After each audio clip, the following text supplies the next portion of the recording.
বেরসিক বৃষ্টিতে সিলেটে ভেসে গেল পাকিস্তানের প্রস্তুতি। ইনডোর বন্দি সময় কাটিয়েছে অতিথিরা। বৃষ্টির মতো তাদের চোখ রাঙানি দিচ্ছে হোয়াইট ওয়াশের লজ্জা। এমন পরীক্ষায় অভিজ্ঞ বাবর আজমকে পাচ্ছে টিম পাকিস্তান। যদিও নাম বাদে এই ব্যাটারের ফর্ম খুব একটা আহামরি নয়। 2024-এ ঘরের মাঠে টাইগারদের কাছে ধবলধোলাইয়ের সিরিজে 4 ইনিংসে করেন মাত্র 66। বাবরকে সামলানোর উপায় জানেন টাইগার বোলাররা। ম্যাচের আগে এমন খোঁচা মুশফিকের।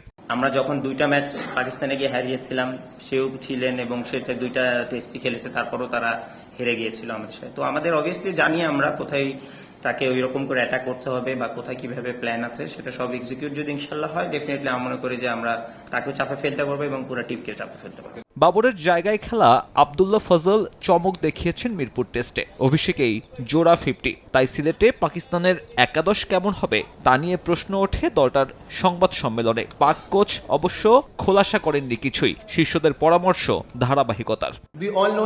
বাবর পরবর্তী ম্যাচের জন্য প্রস্তুত। একাদশও আমরা ঠিক করে ফেলেছি, ওইটা আপনারা পরে জানবেন। বৃষ্টির কারণে কিছুটা পরিবর্তন আসতেও পারে। টেস্টে শৃঙ্খলা গুরুত্বপূর্ণ, ধারাবাহিকতা ধরে রাখলে ভালো ফলাফল আসবে। এ ম্যাচের আগে বড় ধাক্কা খেয়েছে মেন ইন গ্রেন। মিরপুর টেস্টে স্লো ওভার রেটে কাটা পড়েছে চ্যাম্পিয়নশিপের গুরুত্বপূর্ণ 8 পয়েন্ট। দেয়ালে পিঠ থেকে যাওয়া পাকিস্তানের কাছে জয় ভিন্ন উপায় নেই কোনো। পাকিস্তান না পারলেও বৃষ্টির আগে অনুশীলন করেছে বাংলাদেশ। টাইগার শিবিরে চিন্তার নাম ইনজুরি। সাদমান ইসলামের ছিটকে যাবার পর অনুশীলনে সামান্য ব্যথা পেয়েছেন আরেক ওপেনার মাহমুদুল হাসান জয়। সিলেট টেস্টে অনিশ্চিত কিনা জানায়নি টিম ম্যানেজমেন্ট। তবে অভিষেকের সম্ভাবনা বেড়ে গেছে তানজিদ হাসান তামিমের।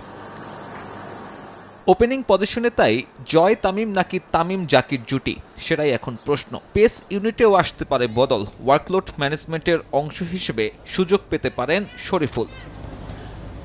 সাব্বির মিথুন, সময় সংবাদ।